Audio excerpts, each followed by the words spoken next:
कामं क्रोधं भयं स्नेहं ऐक्यं सौहृदमेव च नित्यं हरो विदधतो यान्ति तन्मयताम हिते।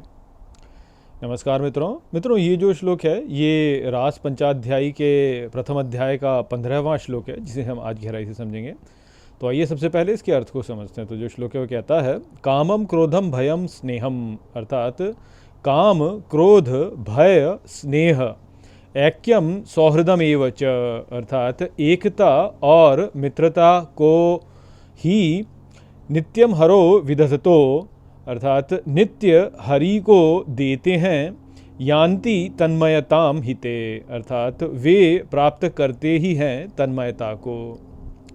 तो यहाँ पर शुकदेव जी महाराज कहते हैं कि काम, क्रोध, भय, स्नेह, एकता और मित्रता को जो भी हरि को देते हैं वे उस प्रकार से ही जो है हरि के साथ में तन्मयता को प्राप्त कर लेते हैं। तो जो बात यहाँ पर बताई जा रही है वह यह ही है कि भगवान को जब हम कोई भी भाव देते हैं तो उस भाव को देने से जो है भगवान से तन्मयता ही हम वास्तव में प्राप्त कर लेते हैं। तन्मयता से क्या अर्थ होता है? तन्मयता से अर्थ होता है कि भगवान जो है उसी रूप से तन में प्रवेश कर लेते हैं, अर्थात वो हम में जो है उसी प्रकार से प्रवेश कर लेते हैं।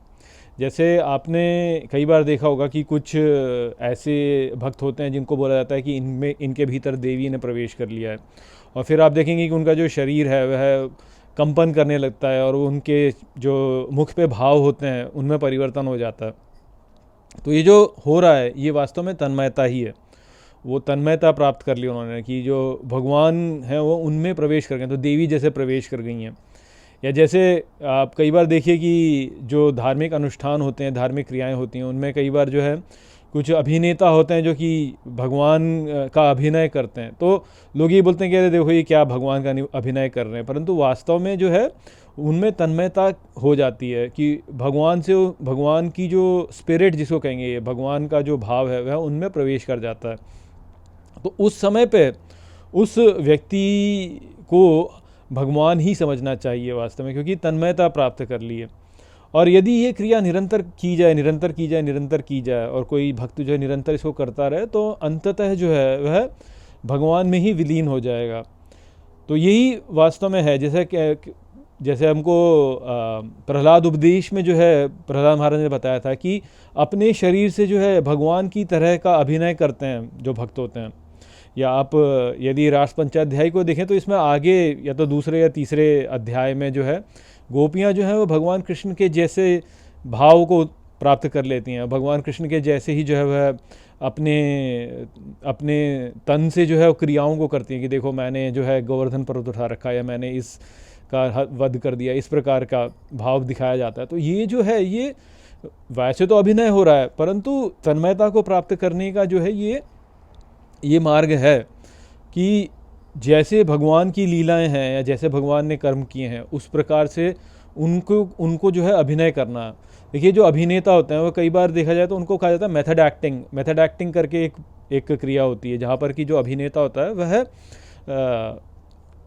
जो किरदार वो निभा रहा है, जो पात्र वो निभा रहा है, उस पात्र के जो भाव हैं उनको उत्पन्न करने के लिए जो उस पात्र की स्पिरिट है, जो उस पात्र का की जो अंतरात्मा है, उसको अपने भीतर जागृत कर लेते हैं। और वो ऐसा कैसे करते हैं कि वह जो उनका पात्र है, जो उनको निभाना है, वो उसी के रूप से रहते हैं, बहुत लंबे समय तक उसी भाव में रहते हैं। तो जैसे मान लीजिए कि पात्र ऐसा है जिसकी दाढ़ी बढ़ी हुई है, पात्र ऐसा है जो कि जो है किसी एक प्रकार के वस्त्र पहनता है, तो जो अभिनेता है वह उस पात्र के जैसे ही जो है अपना जीवन जीता है। तो जब वो उस प्रकार से करता है तो उसके जो भाव होते हैं वो अभिनेता के भीतर स्वयं से जागृत हो जाते हैं। तब जब अभिनेता उस पात्र को निभाता है तो जो भाव होते हैं वो उससे अच्छे से निकल के आते हैं और वह जो है उन भावों को अच्छे से व्यक्त कर पाता है। तो ये जो क्रिया है जो कि अभिनेता कर रहा है यहाँ पर, ठीक इसी प्रकार की क्रिया जो है वह भक्त जो है भगवान को लेकर के करता है कि जो भगवान से संबंध जोड़ने के लिए जो भी भाव हैं उन भावों को अपने भीतर विकसित करता है।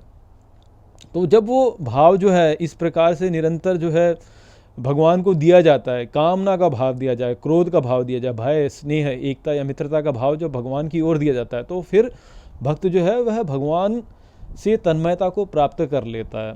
तो काम का भाव है क्या है, तो गोपियों का भाव जो है वह काम वाला भाव है, जार बुद्धि है उनकी। जो क्रोध का भाव है वह किस में है, तो शिशुपाल का जो भाव था वह क्रोध का भाव है। भय का भाव जो था वो किस में था, तो कंस में भय का भाव था। स्नेह का भाव किस में, तो स्नेह का भाव आप कई भक्तों में देख सकते हैं, जैसे प्रहलाद में स्नेह का भाव है, या कुंती माता में स्नेह का भाव है, पांडवों में जो है युधिष्ठिर में स्नेह का भाव है। फिर एकता का भाव है, एकता का भाव तो वही ही है कि जो अहम ब्रह्मास्मि वाला जो भाव है तो वह एकता वाला ही भाव है। एक या जैसे भगवान शिव के प्रति एक एकता वाला भाव होता है, कपाली जो करते हैं, या जो भी जो आप कहेंगे कि योग, मेरे शब्द मेरे दिमाग में नहीं आ रहा है, वो तपस्वी लोग जो होते हैं वह भगवान शिव के का वाला भाव से एकता वाला भाव रखते हैं। और मित्रता वाला भाव है, तो मित्रता वाला भाव जैसे अर्जुन का भाव है मित्रता वाला, या जैसे कौन थे वो जो लताओं का भाव, मेरे को याद नहीं आ रहा, मेरे को नाम सीधे सीधे याद नहीं आ रहे हैं, परंतु हाँ जैसे भगवान अर्जुन जो है, अर्जुन का जो भाव है वह मित्रता वाला भाव है। तो ये अलग अलग भाव जो होते हैं वह जब लोग जो है, जब भक्त जो है वह भगवान के प्रति रखता है, तो भगवान के प्रति जब रखता है तो तन्मयता प्राप्त कर लेता है वह उनके साथ में। तो ये भावों का बहुत बड़ा महत्व है वास्तव में। ठीक जैसे अभिनेता जो होता है वह जो पात्र है उसकी स्पिरिट को अपने भीतर प्रवेश करवा लेता है, ठीक उसी प्रकार से भक्त जो होता है वह जब इन भावों को भगवान की ओर प्रक्षेपित करता है तो भगवान की जो स्पिरिट है वह उनके भीतर प्रवेश कर जाती है, तो वह तन्मयता को प्राप्त कर लेते हैं। और यदि इनको निरंतर किया जाए, तो मित्रता के लिए जो अब मेरे दिमाग में याद आ रहा है, उद्धव जो है उनका भी मित्रता वाला भाव था, वह तो कज़न थे ना, तो उनका भी मित्रता वाला भाव था। खैर जो भी है, जो बात है वो ये है कि इन भावों को जब भगवान की ओर निरंतर प्रक्षेपित किया जाता है तो वह ही वास्तव में साधना है। और उस साधना से जो है अंततः जो भक्त होता है उसकी भगवान की ओर ही गति हो जाती है, भगवान से तन्मयता प्राप्त करता है और मृत्यु पर्यंत भगवान में ही वह विलीन हो जाता है। जैसे सूर्य है और सूर्य की किरणें हैं, तो सूर्य की किरणें जो है वो सूर्य से एक है ना। या जैसे यदि रास को देखा जाए तो रास में क्या दिखाया जाता है कि भगवान जो है वो मध्य में है और चारों ओर गोपियाँ उनके नृत्य कर रही हैं, ऐसा भी दिखाया जाता है। और फिर आगे चल के ऐसा भी दिखाया कि भगवान ने जो है स्वयं को अलग एक एक भाग में ऐसे प्रत्येक गोपी के साथ में स्वयं को जोड़ लिया। तो आप इसको ऐसे सोचिए जैसे सूर्य मध्य में है, उसके चारों ओर उसकी किरणें जो है वह चल रही हैं, या सूर्य है और फिर तारे उसके चारों ओर घूम रहे हैं। या जैसे सौरमंडल है, तो सौरमंडल में सूर्य मध्य में है और पृथ्वी उसका चक्कर लगा रही है, तो एक प्रकार से कहते हैं तो सूर्य और पृथ्वी जो है वो एक ही हो गए ना। तो ठीक इसी प्रकार से जिस भाव से व्यक्ति जो है भगवान से जुड़ता है तो उस भाव से जुड़ करके जो है वो तन्मयता को ही प्राप्त कर लेता है। तो ये भक्ति में ही जो है ये ही वाला भाव है। तो यहाँ पे एकता भी है और यहाँ पे पृथकता भी है। एकता इस प्रकार से है कि वह साथ में जुड़ गए और अब वो जो बंधन है वह दृढ़ हो गया, और पृथकता ऐसे कि एक दूसरे को प्रेम करने के लिए एक पृथकता भी चाहिए, तो वह रस भी ले रहे हैं। तो भगवान जो है वह भक्त का रसास्वादन कर रहे हैं, भक्त जो है वह भगवान का रसास्वादन कर रहे हैं। इस प्रकार से जो है रास ही हो गया ये। तो ये रास जो है ये इस प्रकार से है। और भावना, अब कामना की भावना हो सकती है, मित्रता की भावना हो सकती है, स्नेह की भावना हो सकती है, परंतु क्रोध की और भय की भावना भी हो सकती है, उससे भी वास्तव में इसी प्रकार से है। तो जैसे सूर्य ने पृथ्वी को पकड़ लिया है और अब छोड़ता नहीं है, ठीक उसी प्रकार से भगवान जो होते हैं वो भक्तों को पकड़ लेते हैं और छोड़ते नहीं हैं। तो ये जो पकड़ना है इसको ही वृंद कहते हैं। भगवान का जो ये भाव है पकड़ लेने का और छोड़ना नहीं, इसको ही वृंद कहते हैं। और जो भक्त जो है इस प्रकार से भगवान की पकड़ में आ गया वह वास्तव में वृंदावन में पहुंच गया। इसीलिए वृंदावन को वृंदावन कहा जाता है कि वो भगवान की पकड़ में आ गया वो।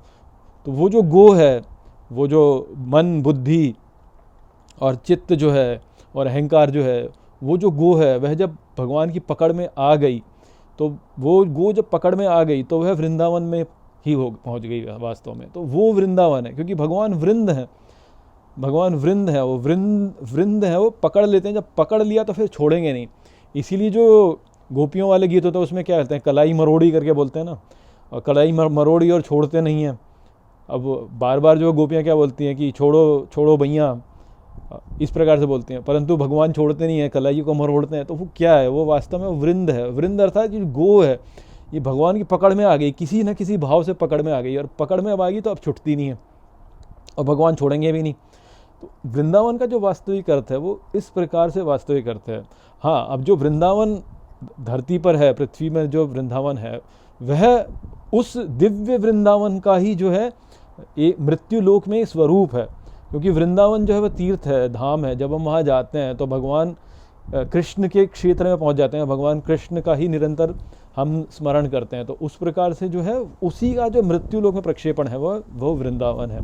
परंतु जो दिव्य वृंदावन है वो कौन सा है, वो है जहाँ पर कि जो है व्यक्ति की जो गो है, वह भगवान के पकड़ में आ गई, अब वो छोड़ेंगे नहीं उसको। वो पकड़ जो है वह पकड़ अलग अलग भावों से भगवान कर सकते हैं। तो वही जो विचार है जो कि यहाँ पे बताया जा रहा है। तो कंस भी वास्तव में भगवान का भक्त है, या शिशुपाल भी वास्तव में भगवान का भक्त है, किंतु जो भाव उसका है वह अलग है। वहीं पर जो गोपियाँ हैं वो भी भक्त हैं, परंतु उनका जो भाव है वह काम वाला भाव है। अर्जुन और उद्धव जो हैं उनका जो भाव है मित्रता वाला भाव है, और स्नेह वाला भाव जो है युधिष्ठिर में जो है स्नेह वाला भाव है, प्रहलाद में स्नेह वाला भाव है। तो इस प्रकार से ही जो है ये भाव जो है इनका उपयोग भक्त करता है भगवान से एक होने में। वो विचार है जो कि यहाँ पे बताया गया। तो आशा करता हूँ कि मैंने इस श्लोक को आपको अच्छे से समझा दिया होगा। चलिए इसी के साथ इस वीडियो को यहीं पे समाप्त करते हैं। नमस्ते।